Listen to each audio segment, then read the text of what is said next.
Hello, my name's Stuart, classical record collector. I also sell classical records from my website above lpclassical.co.uk. Now, I've been out to the local charity shop today. It's quite a large charity shop, and it's probably the best charity shop in town for records. There are, in the town that I live in, there are about 10 charity shops on the high street. And to be honest with you, only three of them have ever got any records at all. The rest of them just don't bother. I don't know why, but I think they can make money out of records, whether they turn them away or I don't know what they do with them. But only three charity shops in the town where I am have actually got any records at all.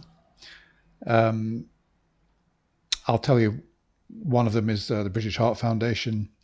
Uh, the other one is the Salvation Army. And then the best of them is Barnardo's, which has got a large shop in the town where I am.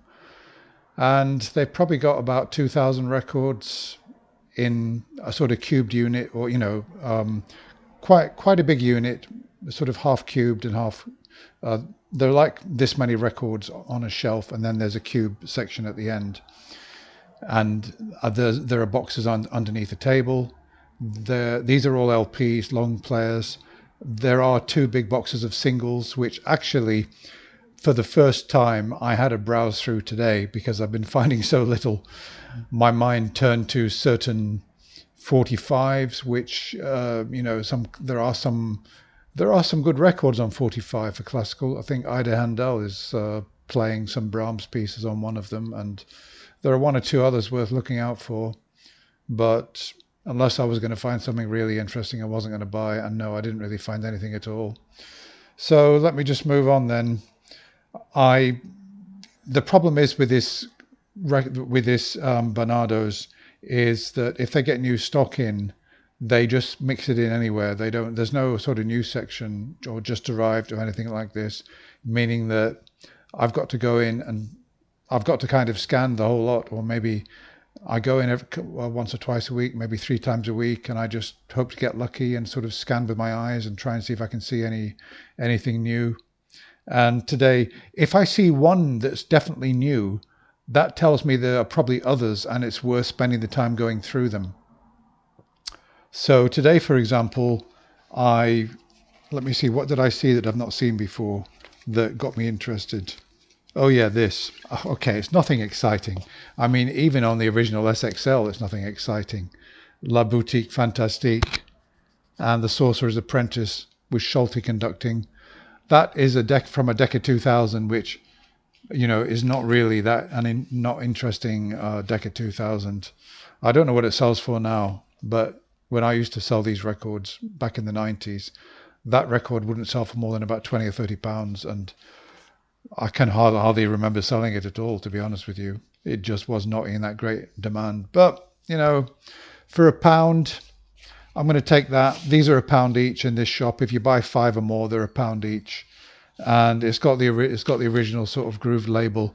There's a groove sort of well inside the perimeter. And it's an FFRR. Everything's there. And it looks like it's in pretty good condition as well.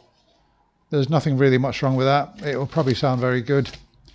The jacket's a little bit browned at the front, and given the fact that I also got an original Decca 2000 sleeve, that's worth a pound alone. So, that's not bad. I mean, you can see there it's a bit browned at the front. At the back, actually, it's okay. So, yeah, I saw that and I thought, I've not seen that before. It means there must be some more. There must be more, unless it's just come in as a one-off. But that is a classic kind of find in almost any sort of 60s collection where people were buying stereos. That's such a common ace of diamonds, late 60s, early 70s, really, because it's a reissue. So that is so common. It would be very unusual for somebody who just buys Perry Como rubbish and Mantovani, all the other Sound of Music stuff, to have that in their collection. It would be very unusual to see that. If it's going to be an ace of diamonds, it's going to be something like the Four Seasons, or maybe a popular Beethoven symphony, or Eine kleine Nachtmusik, or something like that. It's not going to be La Boutique Fantastique,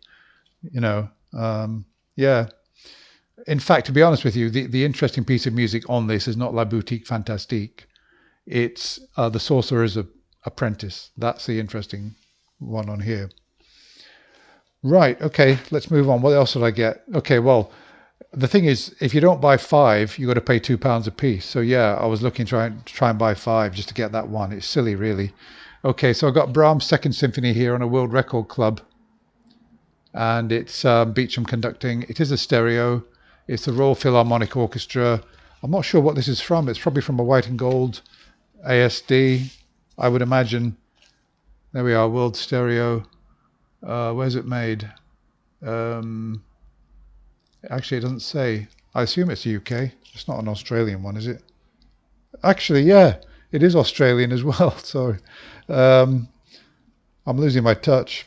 So, okay, Melbourne, Brisbane, Perth, World Record Club. Yeah, that is Australian, but that's an early Australian World Record Club. It's in good condition, so for my own listening, that's fine. I like Beecham. He's one of the great conductors.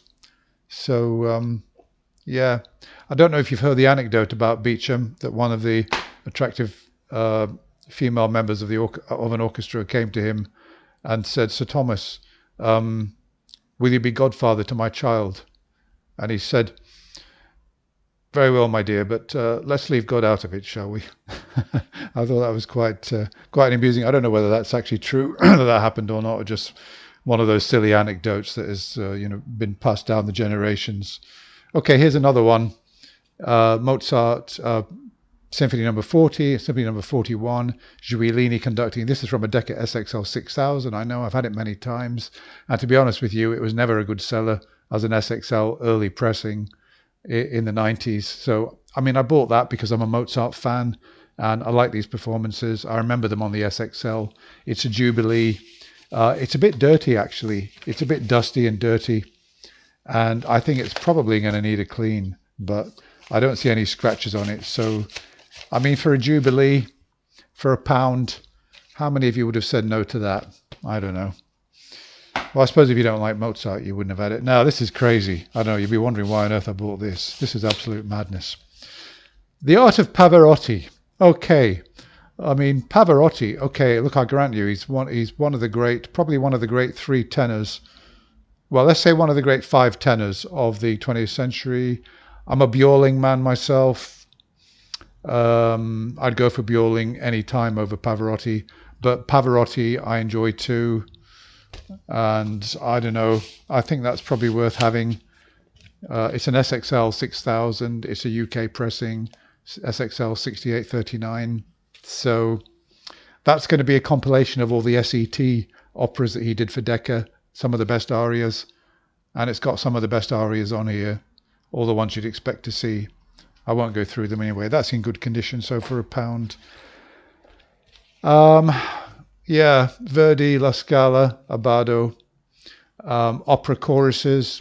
Well, actually, that's not very common, and I was quite pleased to see that. It's an English pressing, and it's got the insert.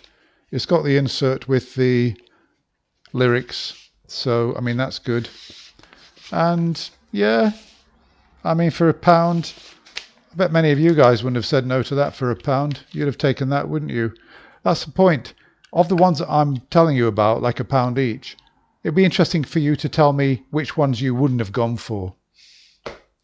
Okay, so this is what is this? It's a SMS Synchro Stereo. It's what is this? Made in England, made and printed in England. Oh yeah, Concert Hall Classics. Oh yeah, of course. Who wouldn't be without Concert Hall Classics? Who wouldn't be? I mean, I want to be with Concert Hall Classics. I think they're okay. I think these are reissues, of course. We've got the Vienna Festival Orchestra, Krips conducting Schubert's 8th Symphony. Krips is an absolutely phenomenal conductor, particularly for Schubert. His Schubert 9 on Decca is absolutely, I think it's the best. It's absolutely unbelievable. We've got Kletsky conducting Beethoven's 5th Symphony with the Südwestfunk Symphony Orchestra. Actually, I don't think that is a reissue. That's probably, maybe it's an original recording. I've never even heard of that orchestra. Maybe the Schubert isn't a reissue either. But anyway, that looks interesting. It's not reprocessed stereo. That's actually original stereo. It says 1966 on it. So yeah, that's for £1. Would you have taken that? Good music. Now this is a kind of, well, look, I don't know. I saw this in there before. Greta Keller. I don't even know who she is, but I love soprano voice, and this looks to me like it's transcriptions from '78. I don't even know who she is. It's got a number of songs on it. What are they? What are they going to be? I don't know. That's going to be a complete surprise. But I just thought that for £1, that would be worth having a listen to. Actually, it's got the original price here. It's sold by a company called Casa Cassettes Limited, and £3.50, which, if this was the early 70s, £3.50 then is like £40 now. So, I mean, that gives you an idea that compared with what people were earning, records were really expensive then, much more expensive than CDs ever were. So that's it then. That's what I got. Hope you enjoyed that. Let me know your thoughts. Have you listened to any of those? Would you have bought all of them or what? Okay, thank you. I'll be back again with another video soon. Goodbye.